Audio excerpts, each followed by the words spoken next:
Hello my friends, Boomy here once again with another video, a special video for you all, my Swtor brothers and sisters. Hope everyone is doing well. This is your first time on the channel, make sure you hit that subscribe button for all your Swtor fun news and some guides and updates right here, right now. My friends, we have a short story that I do truly hope I do not butcher. So we are going to get into this short story called Quite a Story to Tell, written by Caitlin Sullivan, part of the narrative team over there, BioWare Swtor in Austin. So let's get into it. It's not horribly long, but we're just going to get into it. Guys, have fun. This is getting us into the dark descent of us getting into 6.3 onto Dantooine as we go into the Enclave. Here we go, my friends. Here's a little behind the scenes stuff, some story stuff going on. The silence in the room was heavy, until Master Secrets Sean placed a worn cup on the table with a soft thud. Steam rose in steady wisps from the fragrant liquid inside. Erin Lenore sat awkwardly, her hands in her lap as she stared at the drink. "This tea comes highly recommended from General Dayron," Master Secrets offered. "Thanks." Erin warmed her hands on the sides of the cup. "I'll take it. That means it's good?" "Very." The quiet returned and the former Jedi Grandmaster remained standing, her eyes slowly searching Erin's face. It made her nervous. "You can sit down too, you know," Erin said. "I prefer to stand," Master Secrets Sean countered. "But," she continued as Erin frowned, "if it makes you feel more comfortable, I will sit." Master Secrets pulled out a chair, and Erin took a sip of the tea she'd been offered. It was good, really good, and, unexpectedly, it soothed her nerves a bit. You probably don't know about what I've been up to after I left the Order," Erin began. "I've heard a few things." "Right." Erin took another long sip of tea. "We live on Dantooine, Zirid, Era, and I. We have a farm. It's peaceful." "It sounds wonderful." "It is," Erin replied. "We don't see a lot of trouble, so when something is wrong, you notice." Another sip of tea, if nothing else. It gave her time to steel herself. Now or never, she had to say it. "Darth Malgus has come to Dantooine." The Jedi's steady gaze didn't so much as waver. Erin didn't expect the notoriously calm Master Secrets Sean to cause a scene, but it was unnerving to see no reaction at all. She might as well have said it was starting to rain. Erin continued. "I can sense that he was coming, so we got ready. Zirid locked down the farm, took Era somewhere safe. And what did you do?" After Master Secrets' long silence, her question was sudden that Erin thought she might fall out of her chair. I went looking for him. Followed his trail to the only place on Dantooine a Sith Lord would be interested in." "The Enclave?" Master Secrets said, barely above a whisper. Erin drowned the rest of her tea. She wasn't sure if it was the drink's calming effects, or that Master Secrets' stoic veneer seemed to be cracking.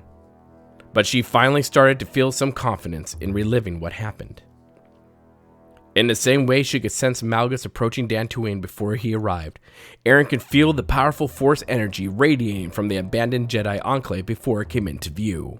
But as her speeder raced across the grassy plains toward the crumbling ruins, she could sense something else coming from within, a strong presence, entwined with the Enclave's aurora, corrupting it. Malgus. Erin maneuvered the old bucket of bolts behind the biggest bilba tree she could find, and parked it in the shade of the leafy canopy. She thanked the stars for Zirid, who had put a brand new power cell in the day before. No chance of getting stranded out here. She kept her eyes on the entrance to the ruins as she fixed her lightsaber to her belt. The weight of the weapon, and what it meant to carry it, had become unfamiliar in the many years since the last wielded it. Fending off unruly calf hounds and the occasional thief on the farm didn't require such a sophisticated weapon. And honestly, she hoped to never need the lightsaber again. As she watched the ruins, minutes passed without any sign of movement. Whether Malgus had already accomplished what he came for and fled, or whether he was still inside, Aaron couldn't be sure. There was only one way to find out. There were many ways to get into the old Enclave, but Malgus, brazen as he was, probably wouldn't hesitate to stroll right through the front door. Aaron didn't feel particularly brazen, but she would do the same. She stumbled into the shadowy Enclave from the brightness of midday. Her eyes adjusted to the Enclave's dark hallways quickly enough, but she still kept her hand close to her lightsaber's hilt while everything around her came into focus. If she was going to do this, she'd do it carefully. She'd reach out to the Force, but she couldn't sense anything out of the ordinary. At least, nothing felt different from what she'd been feeling so far. And if an ambush was coming, it would have happened by now. Aaron turned and surveyed the area around her. From the few points of light that filtered through the cracks in the ceilings, she could make out great hulking chunks of fractured stone. Who knew what they might have once protected in here before they came crashing down centuries ago? Now, they only blocked intruders from reaching many forgotten areas of the Enclave. Her gaze settled on one end of the gloomy hallway, a curtain of dust dancing in the silver of sunlight, hung in front of an opening so dark it could only mean that it led further inside. As Aaron carefully picked her way over the debris littered across the stone floor, she couldn't stop thinking about the irony of what was happening. How many Jedi would have given their dueling arm for the chance to be here? And here she was, an outcast, a failure, stumbling through the darkness of one of the Jedi's most best-kept secrets. She kept her pace slowly. No telling what sorts of things decided to make their homes in here, and from the rustling she heard from when she got too close to the walls, she didn't want to find out. As for what the Jedi left behind, traps, alarms, that was an even bigger mystery. It didn't take long before the steady but faint sense of Malgus's proximity suddenly flared up and hit her like a wave. It was almost unbearable, as it knocked the air out of her lungs. Not only was Malgus still inside the ruins, he was close. In the murky dark, she heard him before she saw him, the tall-tale sign of a crystal sparkling, igniting the lightsaber's blade. She slammed her eyes shut, raised her arms over her head, summoning the strongest force shield she could muster in the little time she had. But the blow never landed, and there was nothing there when she opened her eyes, only brief flashes of red lighting up the walls in the distance. Whatever Malgus was fighting down there, it wasn't going down easy. Aaron picked up the pace. Each of her echoing footsteps was drowned out more and more by the sounds of Malgus in combat. Metal crashing against stone, humming energy slicing through circuitry. She pulled her own lightsaber from her belt and held the pad of her thumb against the activation switch. She reached the end of the hallway, where the mouth opened up into a cavernous stone room. She could see the entrances to other corridors scattered around the outer wall, and in the center of the chamber, a commanding tower of might, a shadow silhouette shrouded by the dark side of the Force. Darth Malgus. His back was turned, and Aaron ducked behind a jagged section of the tunnel wall before Malgus had the opportunity to spot her. Crouched down in her hiding place, she watched as formidable combat droids, the Jedi's defenses were still active, after all these years, crumbled like they were made of sackcloth. The droids were swift and brutal, and she couldn't tell where they were coming from, but it didn't matter. He ruthlessly cut each of them down, just as fast as they came online. Nothing was slowing Malgus down. With each effortless swing of lightsaber, each crushing blow from his fist, he could feel it. He was just as powerful today as he had been when she last saw him, decades ago. Back then, she could hold her own against him, but now, there was no way she could defeat him. Not alone. Slowly, Aaron moved to head back the way she came, bent low and out of sight. But when the small rock she disturbed with her foot scattered loudly, too loudly, across the stone floor, she realized that Malgus's battle was over. The echo of stone bouncing against stone was deafening, but not as much as the silence that followed. Aaron froze, except for her hand twitching around the hilt of her lightsaber. She shut her eyes and willed every muscle in her body to be as still as the rock that surrounded her. Her ears strained, but she couldn't hear anything over the pounding of her heart. The sound of searing electricity tore through the air as Malgus's lightsaber blazed to life. Aaron waited, shallow breath ticking the seconds by as she weighed her options. If she attacked from this position, the surprise could give her the upper hand. It'd be the hardest fight of her life, but she would be damned if she just let the Sith Lord take her down.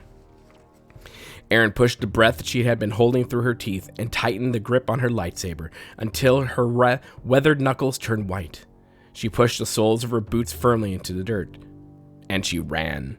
Without looking back, Aaron sliced her arm in an arc behind her, knocking several of the large stones down in something that resembled a barricade. She thrust her lightsaber's hilt in front of her as she ran and hit the activation switch, and the blade illuminated in the darkened space.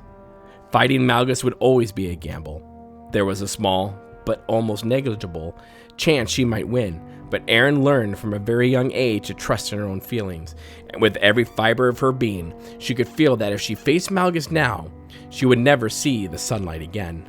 The sunlight that shone like a beacon at the end of the tunnel. She stopped suddenly when her feet hit the soil outside the Enclave ruins. In the distance, next to the tree where she'd hidden her speeder, a figure was jumping off his own vehicle. Aaron sheathed her lightsaber and ran toward the tree with every bit of strength she had left. "Aaron!" the figure called out as she entered the shade of the bilba tree. Before she could stop herself, her body collided with Zirid's, her arms wrapping tightly around his shoulders. "What are you doing here?" Aaron asked through her attempts to catch her breath. Zirid's bearded face softened into worry at Aaron's urgency. "I came to help you. Not like I needed much convincing, but Era said she'd never forgive me if I let you do this alone." "How'd you know where I was?" "I had a hunch Malgus might be after something in this place." "He's in there, I think." Aaron swallowed. "I think he knew I was there too." "What? Is he following you?" Zirid's hand flew to the blaster at his hip as he scanned the entrance to the ruins. "I don't know," Aaron replied, "but we're not sticking around to find out." She swung a leg over her speeder and started it up, its engine rumbling to life. "So, what do we do?" Zirid asked as he climbed onto his own speeder. Aaron faced the ruins, Malgus's presence, his pain, his anger, his power. She could still feel all of that so strongly outside the sturdy walls of the abandoned Enclave. To defeat him, they would need the only people strong enough to oppose such a force. Unfortunately, the people they needed probably wouldn't be too happy to see Aaron. "We go to the Jedi. They'll know what to do." "Are you sure?" Zirid asked. "No, but what other choice do we have?" "I wanted to fight him." Aaron tilted the empty cup back and forth, rolling the bottom along the wooden tabletop.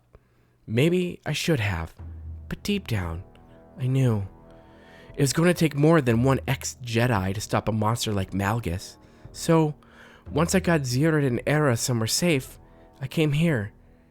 I came to you."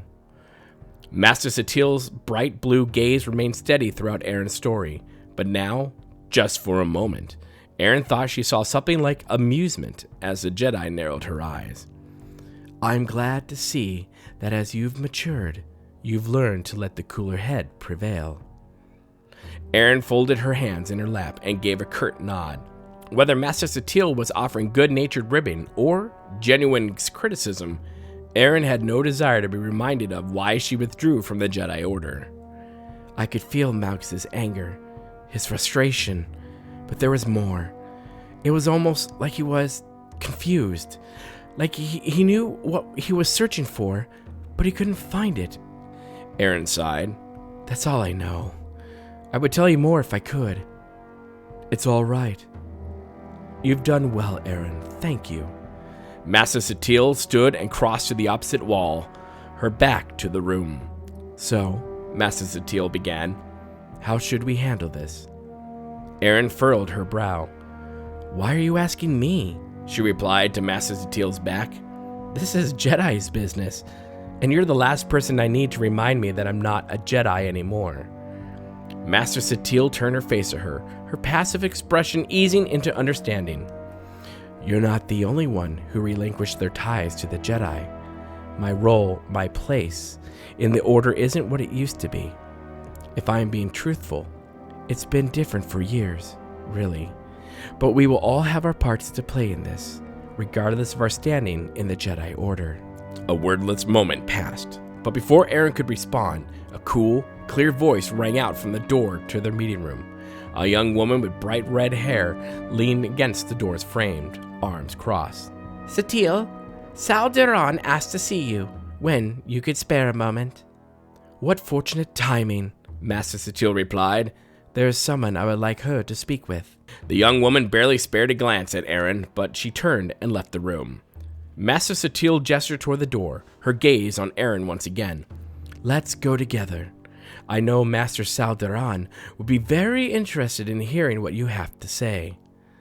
Aaron stood and walked a few paces toward the door. "Just Secrets? Since when are you so informal with other Jedi?" "Seal, a complicated student. I trust my battles wisely." "Seal is a complicated student. I try to choose my battles wisely when it comes to her. It seems to help." Master Secrets ushered Aaron into the hallway, closing the door behind them. She walked to the right and motioned to Aaron to follow.